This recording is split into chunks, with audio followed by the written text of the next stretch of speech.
Well, in the words of Shang Tsung, if you saw the movie Mortal Kombat back in the 90s, it has begun.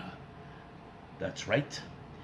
The annual round robin tournament, Best of the Super Juniors. Now, for those who are not familiarized with this tournament, I will reveal a little bit of what this tournament's all about, so that way you guys get a clear idea so you guys won't get confused. So, as you know, this is just the beginning of the start of the tournament, and we'll keep on moving forward little by little. And then, as always, we'll be capping up this episode with some news updates to give you guys updates on what's been happening in the world of pro wrestling, such as what events the promotions are thrown out, who's booked, what matches are set, including developments that are happening in the world of pro wrestling as we speak. So, let's get ready for another episode of Deleted Wrestle Zone.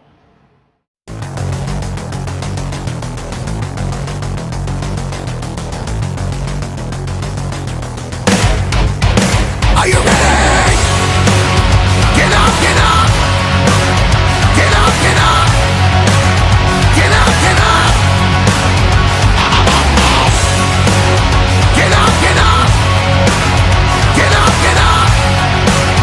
Get up, get up!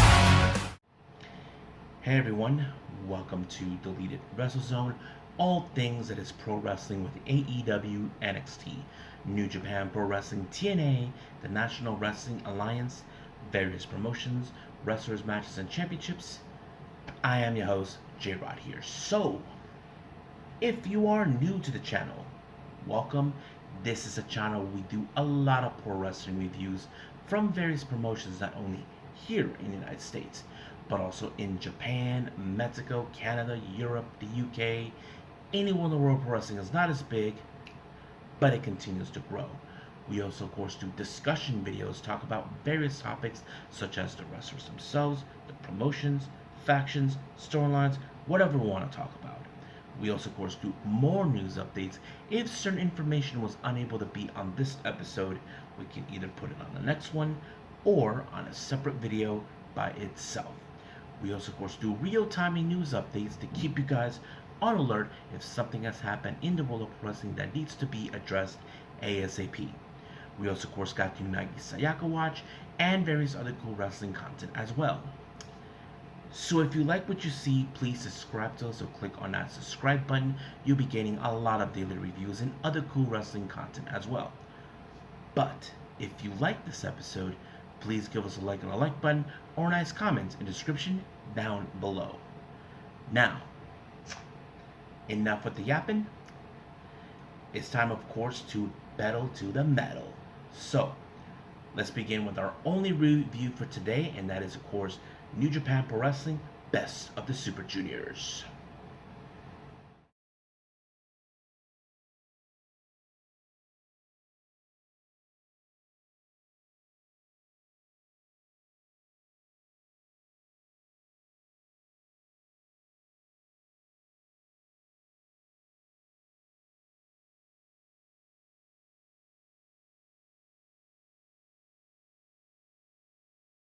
Hey, New Japan Pro Wrestling. We are now in day one of the Best of the Super Juniors. Now, for those who are new to the channel or those who are not familiarized with this tournament, let me explain to you. The Best of the Super Juniors, this is a tournament, a round robin tournament for, of course, the junior heavyweight competitors, wrestlers like cruiserweights, light heavyweights, those types. So basically, like wrestlers kind of like Rey Mysterio, you guys know what I mean. So the idea of the tournament is this. You win a match, you get 2 points. If you lose, you get 0. But in the case of a time limit draw, each competitor will get 1 point each. However, there is a very complicated thing. The more closer and closer we get towards the end, it gets a little complicated with, of course, the point system, because certain people will say if they win this match, this means they won't. But if they lose, this person will most likely win this part.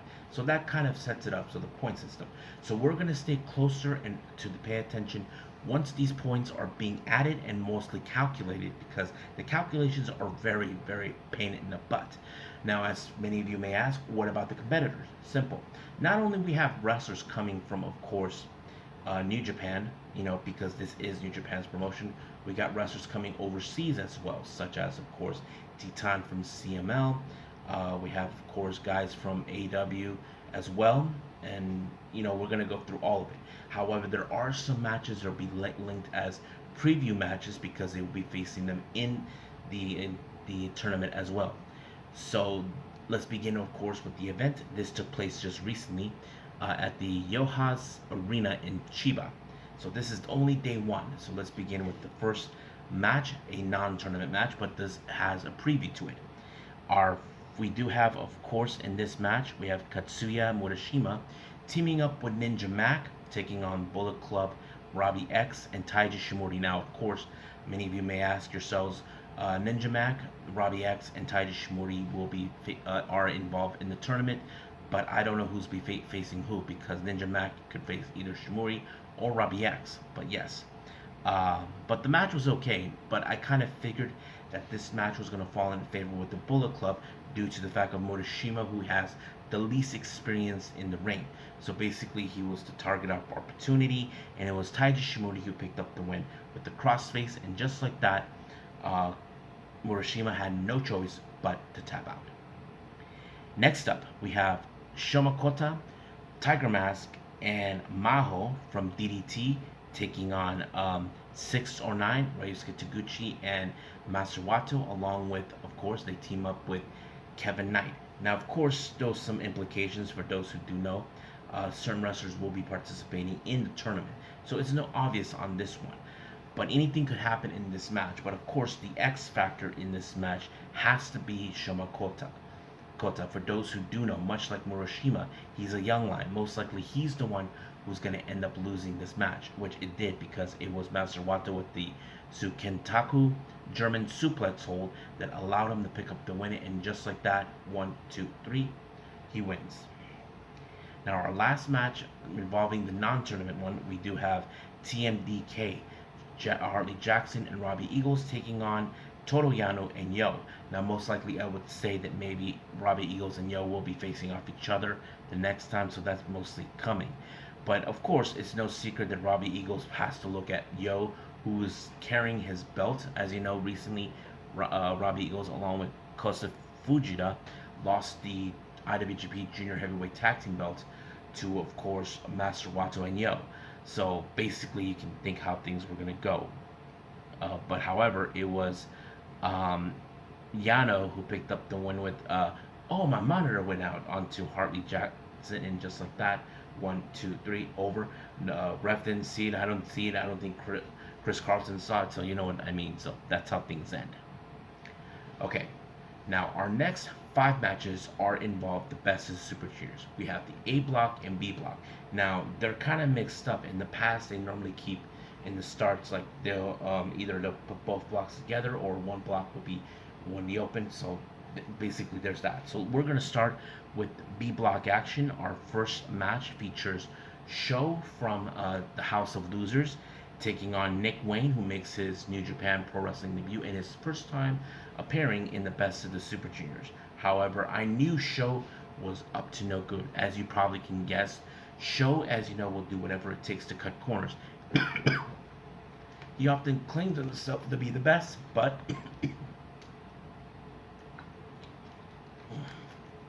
however, of course, he's going to play his shenanigans with, of course, using the wrench and all that. But unfortunately, it was in fact the Prodigy Plex, one of his latest arsenal moves that he's been using onto Sho, and just like that, picked up the win. However, Nick Wayne picks up 2 points in the tournament, while Sho picked up 0. Now, our next 3 matches of the best of the Super Juniors are part of the A block. First match of that, we have Yoshinobu Kanemaru versus Dragon Dia. Now, of course, much like Sho, Kanemaru will do whatever it takes to win. He even attacked Dragon Dia to ensure to slow him down, to soften him up. However, that didn't do any favors for him because, of course, Kanemaru had this match won, but somehow Dragon Dia was able to reverse it into his son's and victory roll. And just like that, 1, 2, 3, he wins his first 2 points.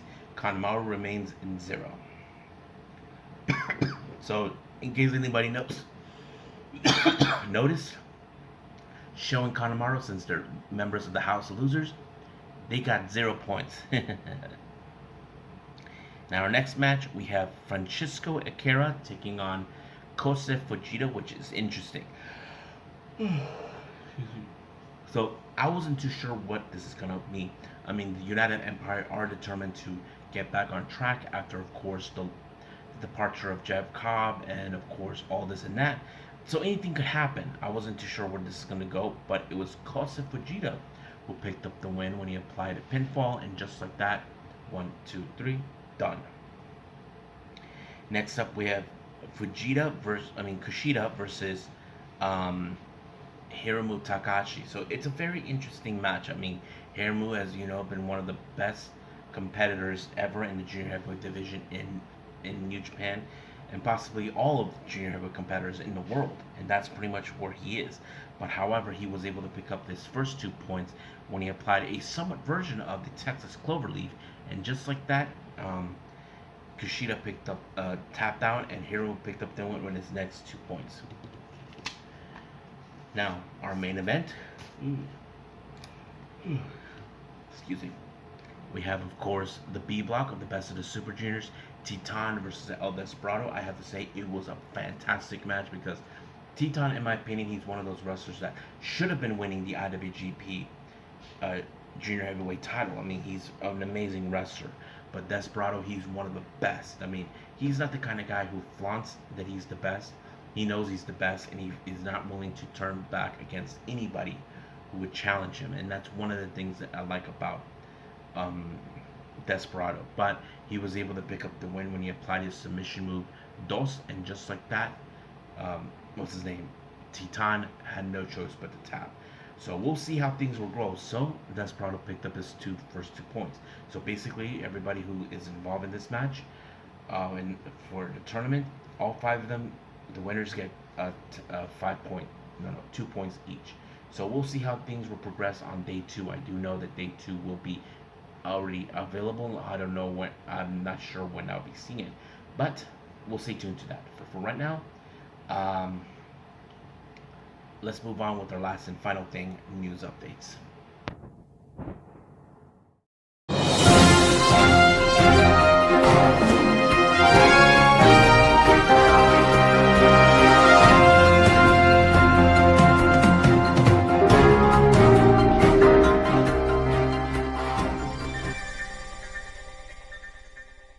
Okay, news updates. I did stated that this is going to be a very short one.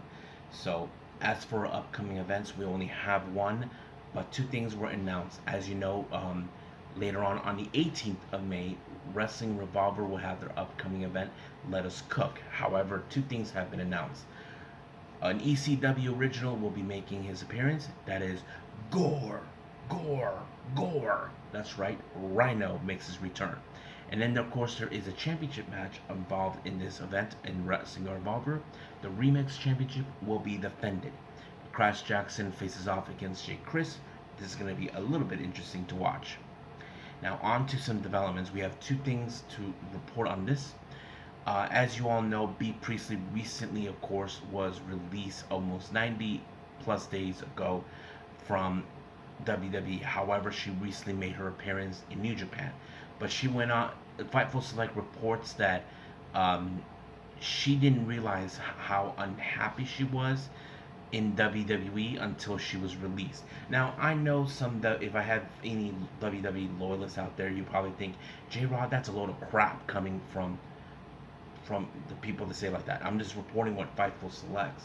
I mean, we know certain wrestlers don't feel happy in WWE because they're trying to change them or whatever they're trying to do, and that's what happened. So she's really happy where she is now.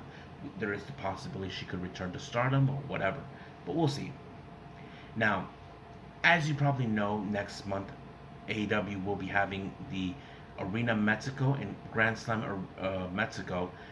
There was a few concerns that were people talking. Apparently, there were certain wrestlers that were involved, of course, with AAA, like Bandito and Beast Mortos. Now, there was the talk about, of course, banning these guys, but however, CML made a decision to lift the ban on these competitors. So basically, they are giving them the permission to, of course, wrestle in their establishment. Now, some of you may question, why would they do that? Why would they ban these two guys? You got to remember, guys, CML does not tolerate wrestlers that coming into their promotion that much if they have any affiliation. But however, they have no affiliation with the promotion anymore. I'm not sure what Tony Khan did to give them the opportunity, but it's good for business that they're able to lift this ban and allow these men to, of course, to give them that opportunity to wrestle in Arena Mexico, because it is a legendary venue. So we'll see when that day happens. But as of right now, let's call it a day. Okay, I hope everybody enjoys this episode. I apologize for keeping this entire episode with just one review. If you guys must know, you might notice the background. It's already evening here in Santa Barbara, about 11 p.m. Recently, of course, watched the New Japan Best of the Super Juniors. That's the reason I did it. It was a long day, but I was able to do it. As you probably know, by tomorrow, I'll be leaving Santa Barbara. We'll be arriving in San Diego at night. I'm not sure if I'll be able to see day 2 of the Best of the Super Juniors, but we'll see how things would go from there. But I'm way behind on Stardom, on some events that I missed out during the Golden Week Fight Tour, and of course the New Blood in their much recent show that is happening as we speak, the Cork and Hall and that sort of thing. So I'm behind on Marvel, on Mighty Gold, and a few others. So I'm gonna try to catch up only with the Yoshi Wrestling, Noah, and All Japan. I'm thinking about just skipping those. It's way too much for me right now at the moment. I need to catch up with those because I'm sure I got some subscribers who are big fans of the Yoshi Wrestling scene. If you guys enjoyed watching those coming from this channel, I appreciate it, and I thank you guys for enjoying those reviews. But as of right now, I'm exhausted, so I'm gonna try to edit this and see how things would roll. But as of right now, I will see you guys in the next DWZ time, same DWZ channel. I must bid all of you adieu. So, goodbye, and have a nice day.